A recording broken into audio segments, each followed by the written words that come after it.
Okay, next, we'll have the president's report. And apologize for the voice here Voice. today as well, so sorry about that.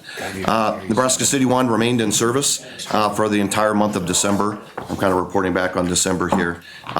It achieved about an 85.4% capacity. So what that meant was even those units, Nebraska City 1 in this regard, even though it was had capacity for 100%, the market moved that plant over the course of time down where that capacity factor wasn't 100%, but the plant was available and in service. Same thing with Nebraska City 2. It was about at 82.7% capacity factor, even though it was available for the entire month. So our teams are doing a great job of maintaining our base load high capacity plants available for the market.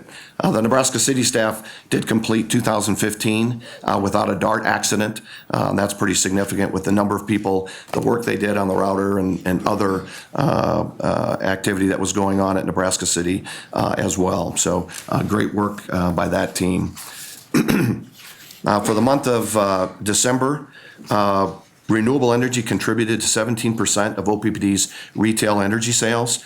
The capacity factor for our renewables was about 49.4%. So obviously we'll see that kind of peak during these off-peak months, and it'll be lower during the peak months. Wind capacity itself was at 48.8%. There's been some conversation about why do we use retail sales? And we did that in the future generation plan, and the rationale on why we do that is it was a way for us to measure relative to what the load of our customers was and what we relatively have to control relative to capacity and energy for our customers. What we don't necessarily control is what the market uses our generation for in the new SVP RTO. And so the rationale is that we wanted a metric and a barometer relative to our retail sales because we know, as John indicated today, we'll be closing units 1, 2, and 3 in 2016. We'll be looking at units 4 and 5 in 2022 and 23 for either a conversion and or closing those units down and looking at other capacity opportunities.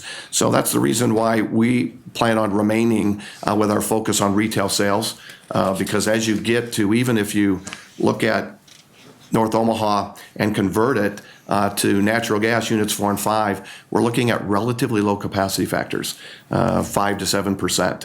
Very low opportunity to operate those probably during peak times, but not during other parts of the year. So we plan on still using retail sales as a measure for us. It's something that we can control, we can plan on, and it's something that we can certainly control as the marketplace determines what generation we need to supply into the marketplace. So we're going to continue to use that as our barometer and manner in which we measure kind of our commitment, and it is speaks very directly in our strategic directives that we've been given by the board and how we're going to measure that going forward. On the MTP update, this is a transmission line between Kansas City Power and Light and OPPD. We are looking at a completion date at the end of 2016. I think the teams have done a great job in our ongoing stakeholder process for that transmission line. And obviously, we are beginning construction as we speak here. And the team has been very engaging with customers that may have impacted property relative to those lines. Our Elkhorn River Valley Transmission Project, on December 2nd, we have identified and announced the final route, and we'll be working to essentially purchase right-of-way for that line. And this is a partnership between Fremont Municipal Utilities and OPPD. And that will commence in 2017 and be completed in late 2018. And again, the team has obviously been actively involved with customers, community leaders, publicly elected officials and property owners in the process, including some past board members in this project here. So the team's done a great job with that. But to give you a status update on that transmission project, As the board heard at the committee meeting on Tuesday, OPPD continues to prepare for our upcoming North American Electric Reliability Corporation audit. It'll be completed the last week of February. We'll report the findings after that point. But they'll be focused on, but not limited to, cybersecurity, system maintenance, transmission planning, and transmission operations. And as Doug Peterchuk, who reports to Mo, identified today, we are prepared and we'll be one of the first to be going through this audit, and we're prepared ahead of time of most other utilities in the region. So our team continually does a good job to prepare us for these kinds of audits. Our EMS system, this is a system that monitors and controls all of our energy to our customers, including integration between our generators and transmission system. That system, it's a critical system for us, operated at 100% in 2015. There were no outages. Now, typically those outages may be in the 2 minutes to 10 minutes to 20 minutes over a course of a year, but in 2015 there were no outages on our energy management system, which is another indication of the great work our teams are doing around that. The Nebraska Emergency Management Agency completed their review of the eligible cost incurred by the district for the 2011 flood. And based on their review, an additional $4.5 million in income was recorded in December to bring the receivable amount due from FEMA to $9.9 million. And so we expect to receive the majority of these funds in 2016. So what they'll do is they'll identify what they're willing to fund. We'll book it in the year that they tell us that. So it's already incorporated in the 2016 plan and impact. It'll bring FEMA's total reimbursement to $31.9 million for cost incurred for flood mitigation and replacement costs. So pretty significant. Our team has done an excellent job. We have a great relationship with FEMA. We are used as the example on how to track and identify and present cost reimbursement for these kinds of disasters. We had we had over 24 first-line supervisors complete the supervisory development program at Fort Calhoun. It's really about their commitment to excellence in supervision, and it's a part of our ongoing development of leadership at Fort Calhoun to be prepared to take additional roles there at the plant. Some of the topics that they learned and dived deep into was around respect, accountability, strategic thinking, and developing others as well as themselves. So it's pretty significant work that they've done. Relative to Fort Calhoun as well, we've presented to the board previously that we held a meeting again with NEIL, our Nuclear Electric Insurance Limited insurance provider. Again, we had some previous discussion with them over the last couple of years. We re-engaged with them last summer. Edward and I had the opportunity to go to NEIL and essentially say we weren't necessarily satisfied in their review, and essentially laid out what our expectations were. They're re-engaging with us, and so we'll see some additional activity with them shortly after the first of the year. And so I think our teams are prepared very well for that, and we'll look for other opportunities from NEIL, and we'll report them to the board as they begin. So the board has heard a little bit about, and I think other board members had mentioned that today, one of the items in our kind of transition to rate restructuring, but even broader than that, was our Smart Steps program to energy savings. And so we have identified a vendor. American Energy Advisor is beginning to set up appointments with about 25 Smart Steps program participants as a pilot. We'll review that pilot and essentially after that pilot is done is to take that team and that provider through a Kaizen event to make sure that we've identified exactly the way we ought to roll out that program. And that program will become, I think, a great impetus for us to work with low-income, low-use customers as well as other customers who need our assistance for energy conservation, a related activity. So our commitment to energy conservation remains incredibly strong. Comprehensive payment milestone. One of the things we reported to the board as we looked at consolidating some of our customer service offices into Energy Plaza was to look at a different payment partner that is scattered to 70 different locations throughout the metropolitan area, but also in Blair and in the south part of our region as well as the west part of our region. But certainly it includes all Walmarts and CVS's, pharmacies, but a variety of other retailers. And so that milestone has been completed. We're actually putting self-serving kiosks into Energy Plaza, and maybe at future meetings we'll have an opportunity to kind of have the board members maybe pay a bill through the kiosk and see how that goes and have that experience.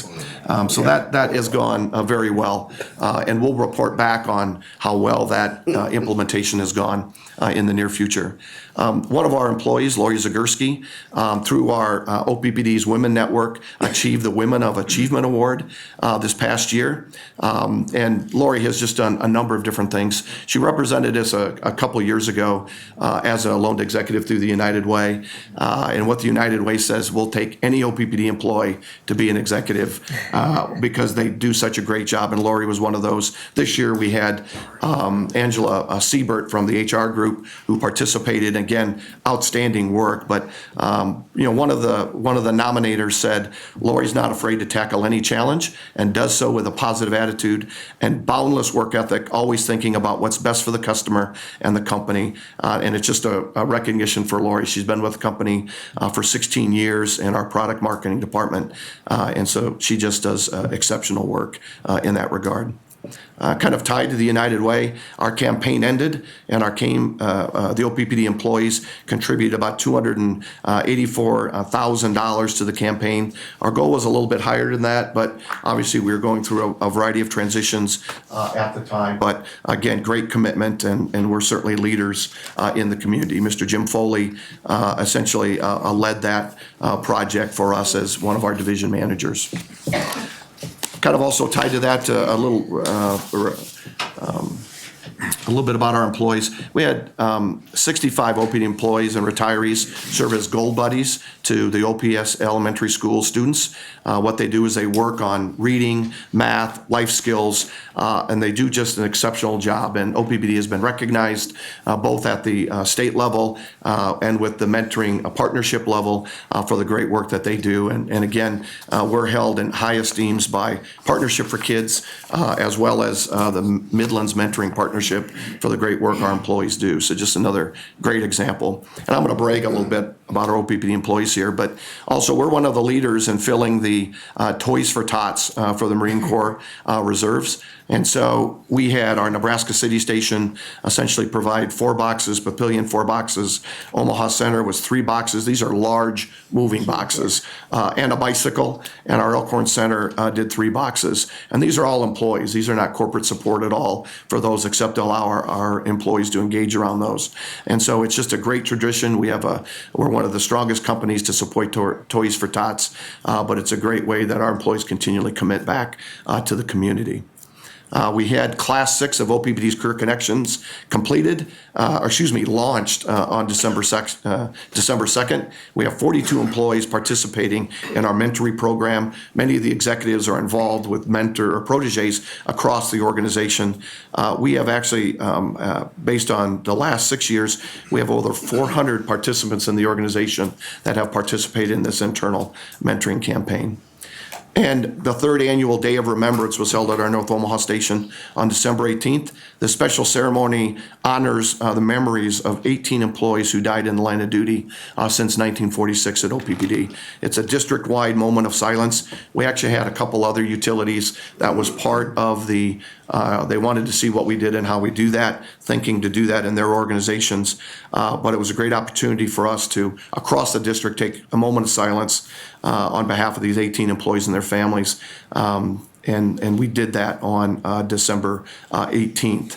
And so kind of tied to that, I've been reporting since June of last year one of our employees that died in the line of duty, and it's one of the employees that in the T&D safety organization is being kind of remembered, and it's a great opportunity for us to reflect on the work that we do. But Mervyn Stengel died on September 7th, 1965, after making contact with a line on which he was working near 91st and Charles Street in Omaha. He was working as a part of a 3-person crew in response to a storm that resulted in heavy flooding throughout the Omaha area.